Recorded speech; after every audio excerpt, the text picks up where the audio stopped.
Salam alaikum, bonjour à tous. Bonjour à tous, j'espère que vous allez bien. Bienvenue aux élèves de quatrième. Alors aujourd'hui, nous allons commencer les cours de physique. Alors aujourd'hui, c'est le premier cours qui va porter bien sûr sur le thème de l'optique. L'optique, on avait commencé déjà le mois dernier.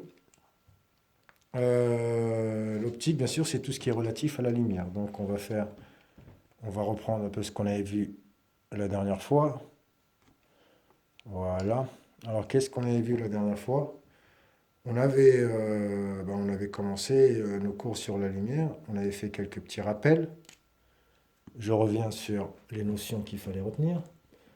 On sait que la lumière, bien sûr, elle provient d'une source. On a deux sortes de sources. Voilà, les sources primaires et les sources secondaires. Comme exemple de source primaire, bien sûr, on a le Soleil. Le Soleil est une source primaire. Il fabrique lui-même sa propre lumière. Comme source secondaire, on peut prendre l'exemple de la Lune. On voit la Lune, mais c'est la lumière, bien sûr, qui est réfléchie. D'accord? C'est la lumière qui provient du Soleil. Le Soleil éclaire la Lune et la Lune nous renvoie cette lumière. Mais la Lune ne produit pas de lumière. C'est une source secondaire. La lumière est une onde. La lumière est une onde électromagnétique. On a deux types d'ondes en physique. On a les ondes mécaniques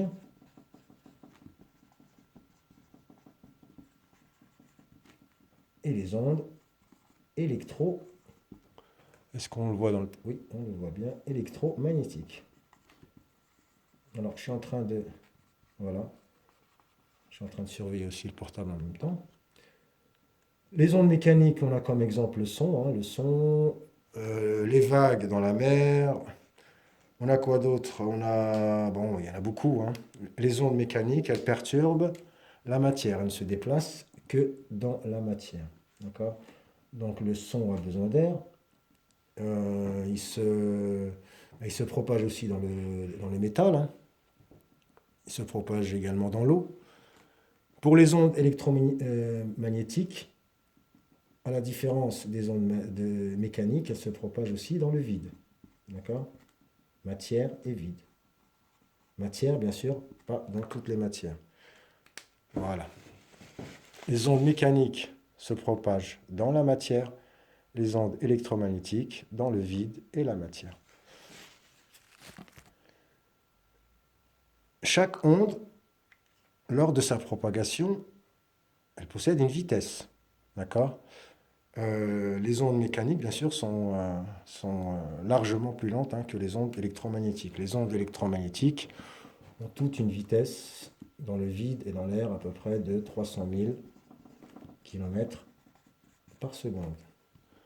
Les ondes mécaniques, alors tout dépend de l'onde. Alors par exemple, si on prend le son c'est à peu près dans l'air, je crois que c'est environ entre 300 et 400 mètres par seconde. Voilà, donc si vous regardez bien, il y a une grosse différence. La lumière se propage, on avait dit, dans le vide et dans la matière. Le son se propage que dans la matière. La lumière se propage dans la matière, mais attention, pas dans toute la matière.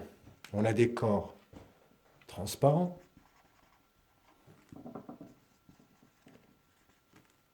Transparent, c'est-à-dire qu'il laisse passer la lumière. On a l'exemple du verre.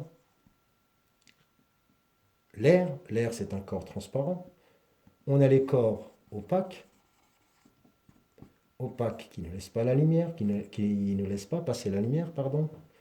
Alors là, on a l'exemple du volet, on a l'exemple de la porte, ainsi de suite. Et entre les deux, on a les corps translucides.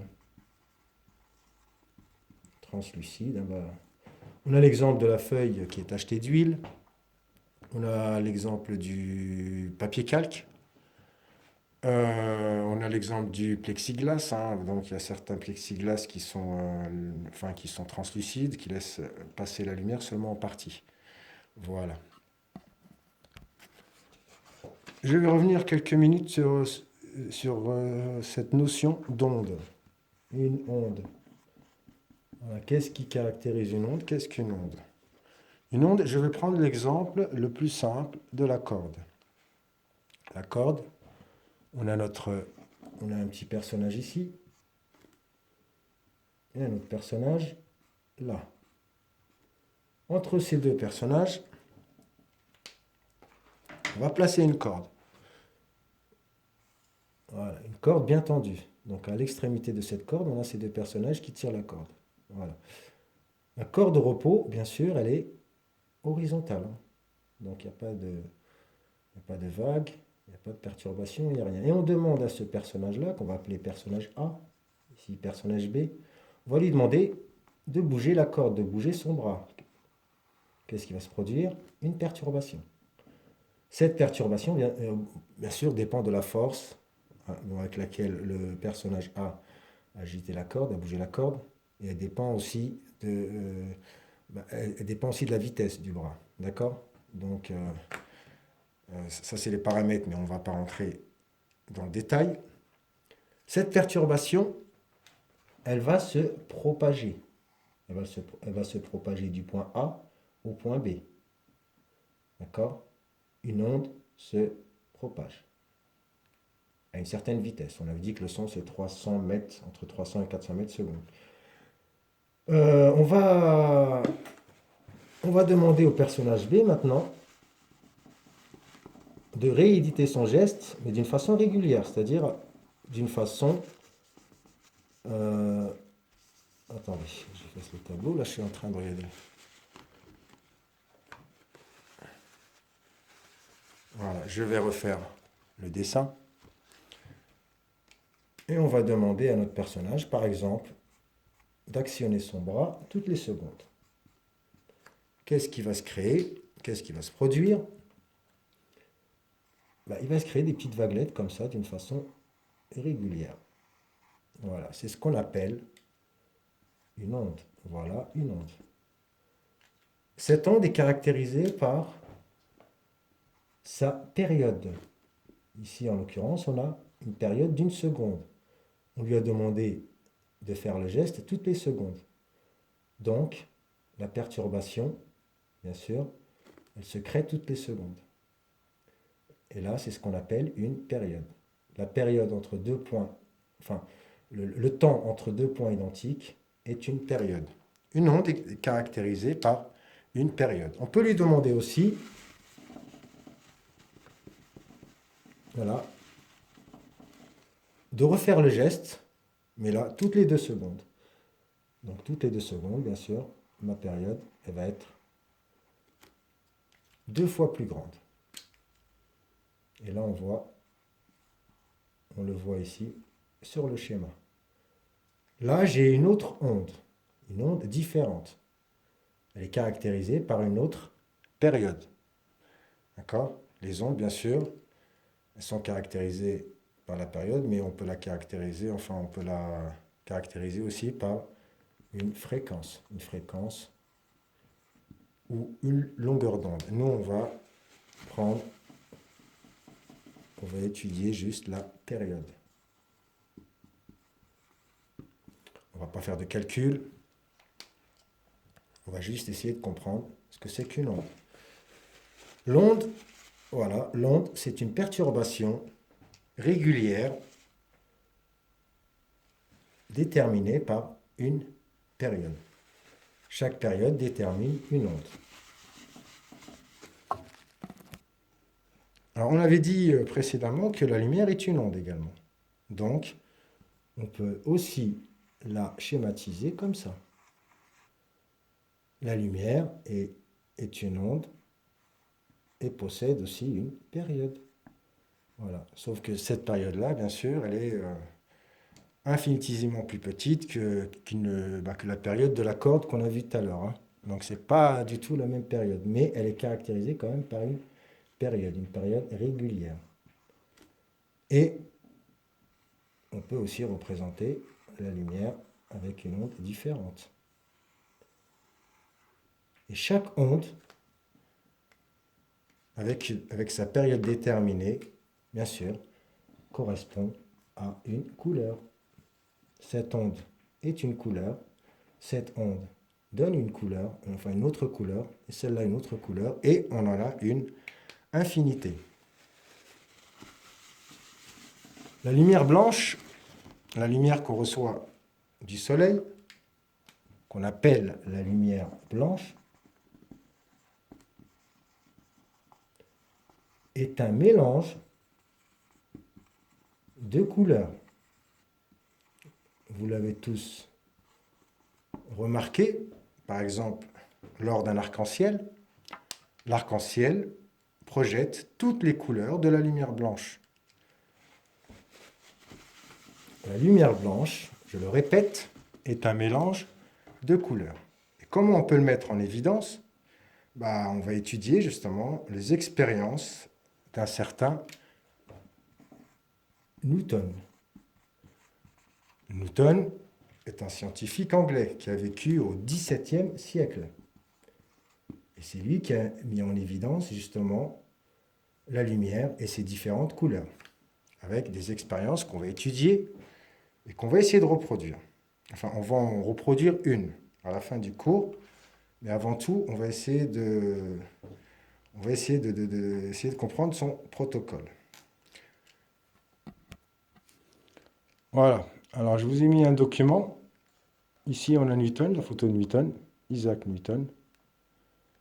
Et là, vous avez son protocole expérimental qui a mis en évidence justement les différentes couleurs de la lumière. Il a utilisé tout simplement un prisme. Un prisme, là vous voyez l'illustration d'un prisme. Un prisme, c'est un solide avec une base triangulaire. Et ce prisme-là lui a permis de décomposer la lumière. Et là, vous voyez les couleurs de l'arc-en-ciel, les différentes couleurs de la lumière blanche. Il a fait passer un rayon de lumière blanche. Ce rayon a traversé le prisme. En traversant le prisme, il s'est décomposé. Malheureusement, je n'ai pas de prisme sur moi, donc on ne peut pas réaliser cette expérience, mais on va réaliser une autre expérience de Newton, qui est très facile à faire d'ailleurs. J'ai envie que vous compreniez déjà ça. Alors, qu'est-ce qu'il faut retenir? La lumière blanche peut se décomposer en lumière de différentes couleurs grâce à ce prisme. Ce prisme met en évidence justement le mélange de couleurs que compose la lumière blanche.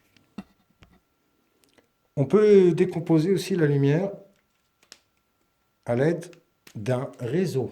Le réseau, c'est tout simplement un petit bout de carton, par exemple, sur lequel on a découpé des petites fentes comme ça, très étroites. D'accord? C'est des petites fentes très étroites. Et on fait passer la lumière blanche. Et qu'est-ce qui se passe? La lumière blanche se décompose en plusieurs couleurs. Voilà.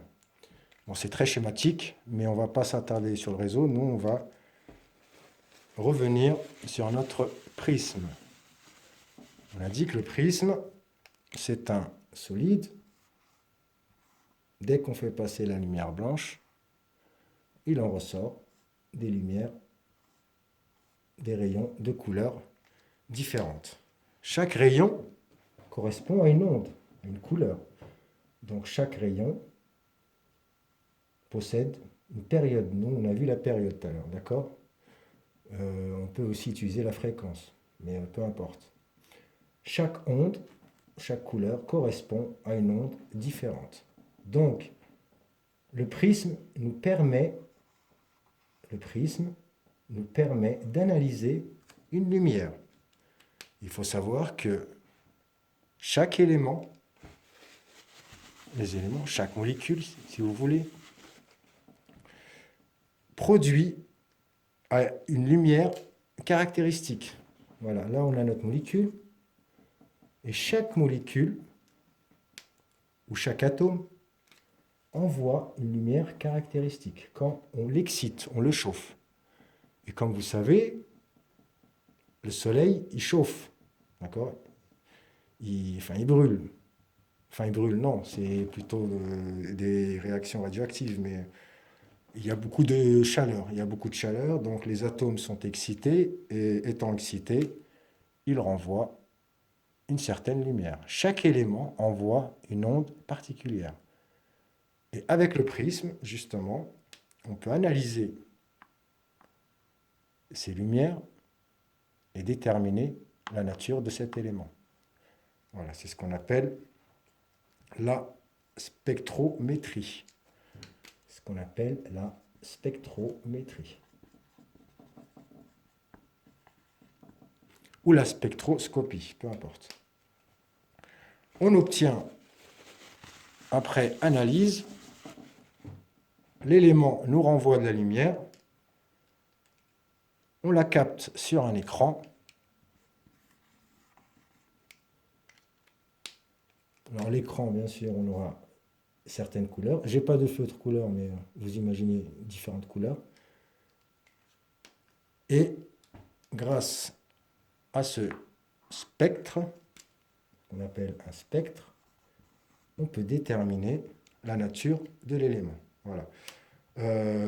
Ça, c'est ce qu'on appelle, enfin, c'est une réalisation. Je vais vous mettre des exemples de spectres. Voilà. Alors là, on a le spectre du soufre. Le soufre, quand il est excité, quand il chauffe, nous envoie ces lumières-là. Donc, si on obtient ces lumières-là, on sait que c'est du soufre. Là, on a le spectre de l'hélium. Et là, on a le spectre du sodium. Tout ça, c'est des éléments qui existent dans la nature. Mais si on arrive à détecter ces spectres-là en analysant la lumière du soleil, ça prouve que ces éléments-là se trouvent dans le soleil. Alors, on va récapituler. On avait dit que la lumière, bien sûr, elle est composée de plusieurs ondes de plusieurs couleurs différentes. On la fait passer à travers un prisme. Et qu'est-ce qu'il en ressort? Des couleurs différentes. Alors, au début, la lumière, elle est mélangée. Le prisme nous permet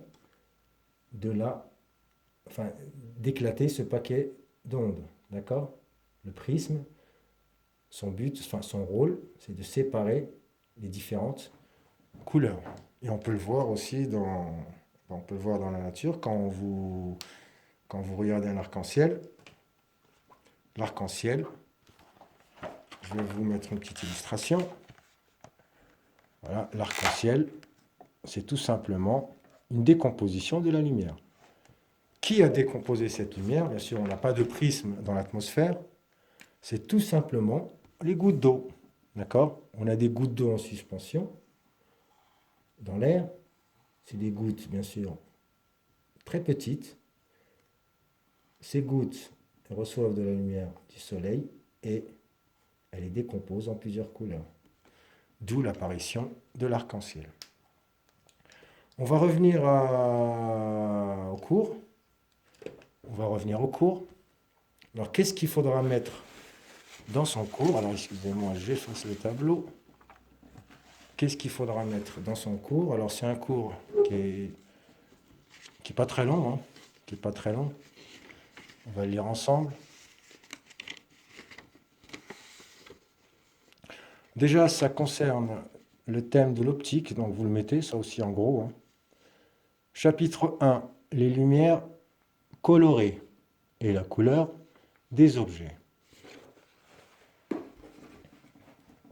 Sous-chapitre 1, la décomposition de la lumière blanche. La lumière blanche, c'est la lumière qu'on reçoit du soleil.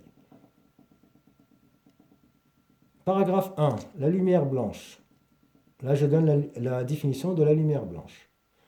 On appelle lumière blanche la lumière émise par le soleil. Elle peut aussi être produite par certaines lampes. C'est évident. Donc on continue. Paragraphe 2, la décomposition de la lumière. Décomposition, on en a parlé. La décomposition de la lumière blanche peut être obtenue en utilisant un prisme ou un réseau. Voilà le cours. Il n'est pas très long. D'accord? Alors là, j'ai mis en surbrillance les mots importants. Lumière blanche, un prisme, un réseau. Le prisme et le réseau, ce sont les deux objets qui nous permettent de décomposer la lumière. Voilà la suite du cours. Alors la suite du cours, c'est que des illustrations. Hein. Donc, vous allez me reproduire ces illustrations dans le cours. Là, on a le schéma du dispositif expérimental de Newton. On a notre prisme qui reçoit de la lumière blanche et qui la décompose en plusieurs couleurs. Et bien sûr, on récupère ça sur un écran. L'écran, on le retrouve là. Voilà. La lumière blanche est composée de toutes les couleurs de l'arc-en-ciel. Il y a toutes les nuances. Alors bien sûr, il y a une sorte de dégradé. Hein. Il n'y a pas il n'y a pas de limite au niveau des couleurs. C'est une sorte de dégradé. Il y a toutes les nuances de couleurs. C'est ce qu'on appelle un spectre. D'accord? L'image qu'on obtient est appelée spectre. Et grâce à ce spectre, on peut déterminer les éléments qui nous envoient cette lumière. D'accord? Donc, dans la pratique, on étudie les spectres pour étudier les étoiles. Donc, on ne peut pas s'approcher des étoiles, bien sûr, elles se situent très loin. Donc, pour les étudier et pour étudier sa vitesse, on étudie le spectre. On reçoit la lumière de cette étoile, on la fait passer à travers un prisme et on étudie son spectre. Voilà, je vous remets les exemples de spectres. Et grâce à ce spectre, on peut déterminer les éléments que compose cette étoile. Si on reçoit ce spectre-là, on sait qu'il y a du soufre. Si on obtient ce spectre-là, on sait qu'il y a de l'hélium. Et en général, toutes les étoiles possèdent de l'hélium. Donc, forcément, vous allez retrouver ce spectre-là. Et là, vous avez l'exemple du sodium. Décomposition par un réseau. Alors, le réseau, on ne va pas trop s'attarder, mais on va quand même l'évoquer. Voilà, le réseau, c'est le même principe. Hein, il reçoit de la lumière blanche et il la décompose en lumière de toutes les couleurs. Voilà. Et la décomposition, on peut la réaliser. Hein, on peut la réaliser nous-mêmes avec de l'huile, de l'eau, tout simplement. Donc vous mettez de l'huile, je pense que vous avez tous vu quand vous renversez du gasoil par terre, hein, il y a une sorte d'arc-en-ciel. Vous voyez une sorte d'arc-en-ciel qui se produit. On peut la réaliser, enfin il y a plusieurs méthodes, enfin il y a plusieurs expériences pour le faire. Vous pouvez faire vos recherches sur Internet. Moi, qu'est-ce que je vous demande? Je vous demande de réaliser ces petites illustrations.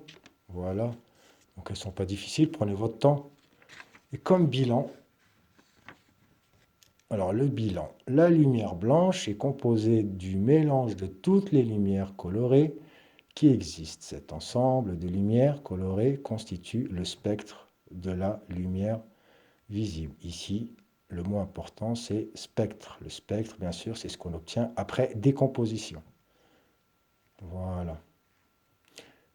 Et le spectre, c'est étudié dans la spectrométrie ou dans la spectroscopie. Voilà, alors maintenant on va passer à nos petites expériences. Alors j'avais dit tout à l'heure que Newton a utilisé un prisme pour décomposer la lumière. Il a mis en évidence le mélange de lumière. Et on peut aussi faire l'inverse. Voilà. J'ai plusieurs couleurs. Alors Newton a aussi fait l'inverse, il a utilisé un disque, c'est-à-dire, voilà. Alors la première expérience, c'est j'ai de la lumière blanche, j'ai le mélange. Grâce à un objet, ici en l'occurrence c'est notre prisme, je décompose la lumière. Il a fait aussi de l'expérience inverse, c'est-à-dire, voilà, j'ai plusieurs couleurs et je vais essayer de créer de les mélanger pour avoir de la lumière blanche. Pour cela, il a utilisé un disque qu'il a coloré. Un disque. Alors là, j'ai un petit exemple. Je vais faire pause, puis je vais aller le chercher. Voilà, de retour. Alors, mon petit disque, il est là. Alors, Newton, qu'est-ce qu'il a fait? Il a pris un disque et il l'a coloré. Enfin, il a coloré avec toutes les couleurs de l'arc-en-ciel. Alors moi, je vous ai fait un petit exemple que j'ai pas fini, hein. Voilà. Alors, il a pris un disque, bien sûr. Bon, moi, j'ai pas fini le coloriage, mais je vous donne le modèle avec toutes les couleurs. Ici, le rouge, le violet, bleu foncé, bleu clair, vert foncé, vert clair, etc., etc. Donc, vous faites ça à la maison si vous voulez. Puis nous, on va faire l'expérience, on va réaliser cette expérience-là. Donc, je vais vous montrer comment faire. Alors, Newton, il a réalisé ce disque-là avec toutes les couleurs. Et qu'est-ce qu'il a fait d'autre? Il a tourné. Voilà. Il a fait tourner le disque. D'accord? Avec une petite manivelle. Hein. Voilà. Avec une petite manivelle. Une petite courroie. Bien sûr. Et quand il faisait tourner la manivelle, la roue tournait. Et qu'est-ce qu'il a remarqué? Quand la roue tournait, on voyait, on ne distinguait plus les couleurs. Voilà. Tout était blanc.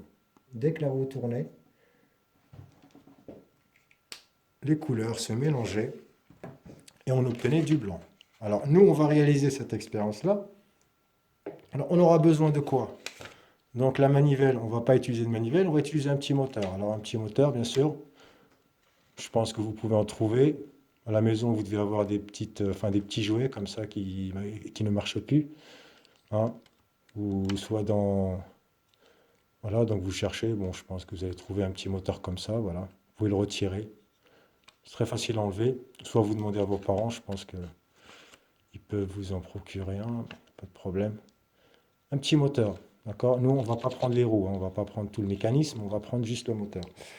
On aura besoin de quoi? On aura besoin d'un disque. Le disque que vous allez au préalable colorer, comme tel. Voilà. Alors, vous coloriez d'une façon simple, hein, d'accord? Vous ne prenez pas toutes les couleurs, vous en prenez quelques-unes. Prenez ce modèle-là si vous voulez.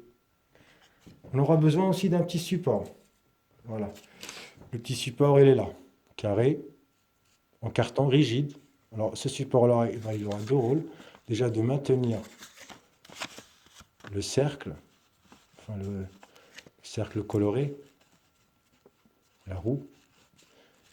On va le percer pour faire passer le moteur. Et on aura besoin d'une pile. Voilà, vous pouvez prendre la pile que vous voulez. Moi, j'ai pris celle-là parce qu'elle est pratique. Donc, on n'aura pas besoin de fil pour la brancher. Hein. Et vous pouvez prendre d'autres piles si vous voulez.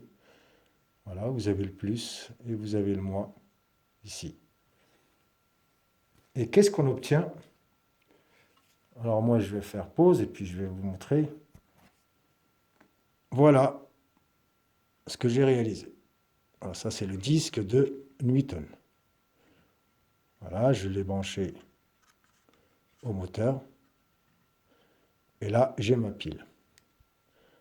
Donc, je vais le brancher et je vais voir ce qui se passe. Alors là, on voit toutes les couleurs. Hein. Là, vous voyez bien, on voit toutes les couleurs. Et je vais le tourner avec, je vais utiliser la pile pour actionner le moteur. Et normalement, on doit avoir le même résultat que Newton. Voilà, la pile, il suffit que je branche l'autre borne. Et voilà, voilà ce que j'obtiens. Vous voyez bien que là, on ne distingue plus les couleurs. Tout devient blanc. Voilà, ça c'est l'expérience de Newton. Bien sûr, lui, il n'avait pas de pile, il n'avait pas de moteur, il n'avait pas de pile. Lui, c'était entièrement mécanique, hein. En son temps, il n'y avait pas encore d'électricité, donc il faisait ça mécaniquement, avec une manivelle. Alors voilà, c'est une petite expérience facile à faire, vous pouvez faire enfin, vous pouvez réaliser à la maison. Vous avez le temps. Et puis là, je vais le refaire encore une deuxième fois.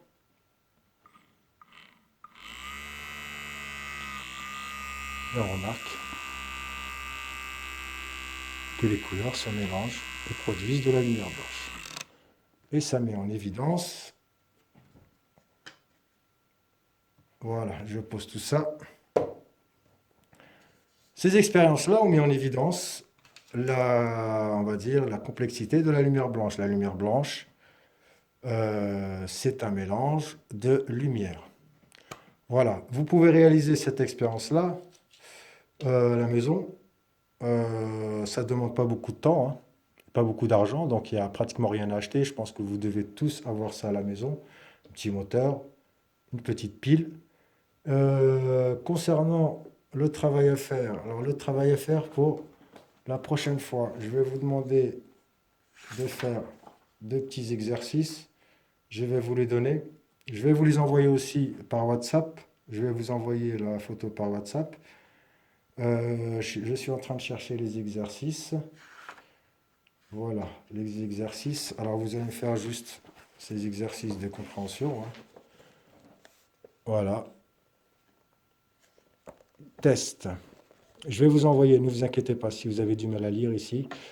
Je vais vous envoyer le document par WhatsApp. Voilà le test. Vous faites le 1 et le 2. Voilà, c'est pas long, hein. Voilà, c'est largement suffisant. Et vous m'envoyez ça par WhatsApp. Vous avez une semaine. Et puis moi, ben, je vais vous laisser. Et puis je vais vous laisser travailler. Et si vous voulez réaliser cette expérience-là, bah, il n'y a pas de problème, hein. C'est quelque chose de très facile, hein. Et puis ça va vous occuper, surtout en ces moments d'ennui. Et puis moi, je vais vous laisser. Et puis je vous dis à la prochaine.